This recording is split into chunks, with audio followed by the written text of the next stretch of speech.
दोस्तों, स्वागत है आपका आशी स्टोरी वर्ल्ड यूट्यूब चैनल पर। आज की कहानी है तलाक। तलाक दूंगी, लेकिन मेरी भी एक शर्त है।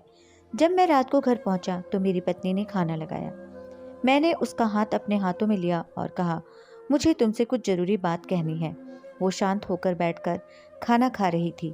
उसकी आंखों में कुछ दर्द सा साफ नजर आ रहा था। अचानक मुझे नहीं पता था कैसे कहूँ, मगर मुझे उसे बताना ही था। मैंने बड़ी शांति से कहा, मुझे तलाक चाहिए। लगा जैसे उसे मेरे शब्दों से कुछ फर्क नहीं पड़ा, बल्कि उसने मुझसे पूछा, क्यों तलाक चाहिए।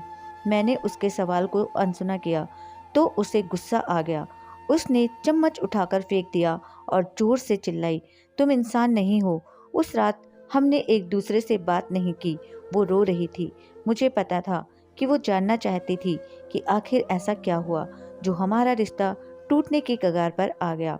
पर मेरे लिए उसके सवालों का जवाब दे पाना नामुमकिन था। मैं अब किसी और से, प्रिया नाम था उसका, प्यार करने लगा हूँ। अब मुझे उससे प्यार नहीं रहा। मैंने उसे उसके बरसों के प्यार की सजा दी थी। भरे मन से मैंने तलाक के पेपर तैयार किए। उसमें लिखा था कि वह पूरा घर, कार और कंपनी की 30% सेल ले सकती है इस तलाक के बदले। लेकिन उसने उन पेपर्स को देखा और उनके टुकड़े टुकड़े कर दिए। वो औरत जिसने मेरे साथ जीवन के 10 साल बिताए थे, वो आज मेरे लिए अनजान हो चुकी थी। मुझे इन 10 सालों का जो उसने मेरे लिए बर्बाद किए थे, मगर मैं क्या करूं? जो हो चुका उसे मैं बदल नहीं सकता था, क्योंकि मैं किसी और से, अपनी पत्नी से भी ज्यादा प्यार करने लगा था। आखिरकार उसके सब्र का बांध टूट गया और वो फूट फूट कर मेरे सामने रोने लगी। मेरे लिए उसका रोना एक तरह से उसकी रिहाई की तरह था। तलाक की बात जो कई दिनों से मुझे परेशान कर रही थी, अब बिल्कुल साफ हो चुकी थी। अगले दिन मैं घर काफी लेट आया। मैंने देखा कि वो टेबल पर बैठकर कुछ लिख रही थी। मैंने शाम का खाना नहीं खाया था, लेकिन फिर भी मैं सीधे ऊपर जाकर अपने कमरे में सो गया, क्योंकि पूरा दिन प्रिया के साथ रहने और कई जगह घूमने के बाद मैं थक गया था। वो शायद रात को उसी टेबल पर लिखते लिखते सो गई थी। सुबह उसने तलाक देने की शर्तें बताई। वो मुझसे कुछ भी लेना नहीं चाहती थी। उसे सिर्फ तलाक में पहले 1 महीने का समय चाहिए था।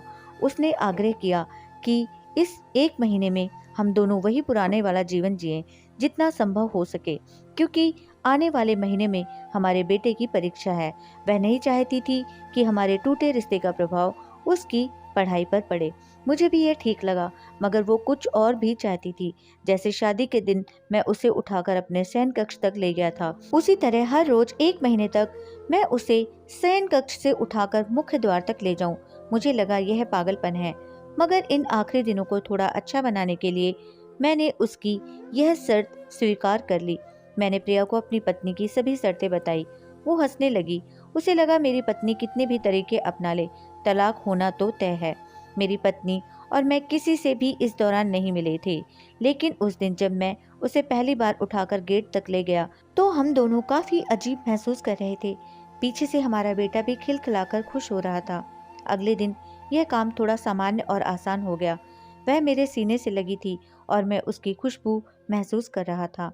ऐसा लगा जैसे कई दिनों बाद मुझे ये खुशबू मिल रही थी, या फिर कई दिनों से मैंने उसके होने को महसूस नहीं किया था। पहले जितनी उसमें वो कसाव नहीं था, और चेहरे पर कुछ हल्की झुर्रियां नजर आ रही थी और बाल भी सफेद होने लगे थे। ये वही औरत थी जिसने अपने जीवन के 10 साल मुझे समर्पित किए थे। चौथे दिन जब मैंने उसे उठाया तो वो पुरानी रोमांच लौटने लगी थी। 5वें और 6ठे दिन वो पुराना प्यार फिर जागने लगा। मैंने प्रिया को इस बारे में कुछ नहीं बताया था। अब उसे उठाना और आसान हो गया। शायद हर रोज यह सब करने का मैं आदी हो गया था। एक दिन वह अपनी पसंद की साड़ी निकाल रही थी, लेकिन कुछ खास नहीं ढूंढ पाई। उसने सांस भरते हुए कहा कि उसके सारे कपड़े बड़े पड़ने लगते हैं। तब मुझे पता नहीं चला कि वह काफी दुबली हो गई है, और इसलिए मैं उसे आसानी से उठा पा रहा था। मेरे दिल को एक झटका सा लगा। उसने अपने दिल में काफी सारा दर्द छुपा रखा था। पता नहीं कैसे मैं आगे बढ़ा और उसके सिर को छूकर देखा।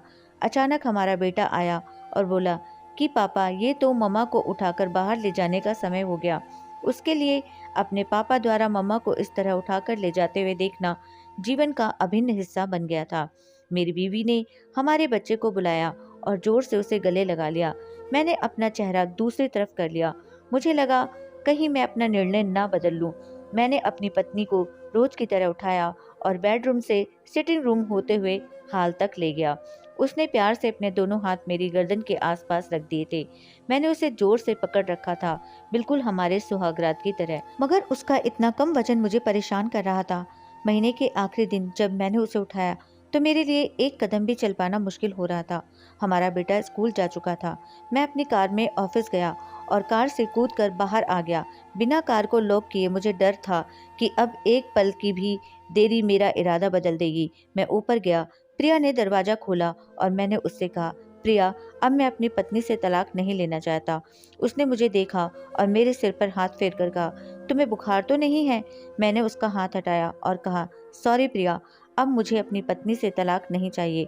हमारी शादीशुदा जिंदगी शायद हम दोनों के ध्यान न देने की वजह से बोरिंग हो गई थी, लेकिन इसका मतलब यह कतई नहीं कि हम एक दूसरे से प्यार नहीं करते।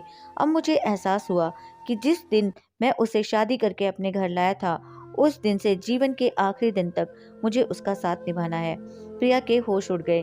उसने मुझे एक जोरदार चांटा जड़ दिया मेरे मुंह पर। वह रोने लगी और दरवाजा अंदर से बंद कर लिया।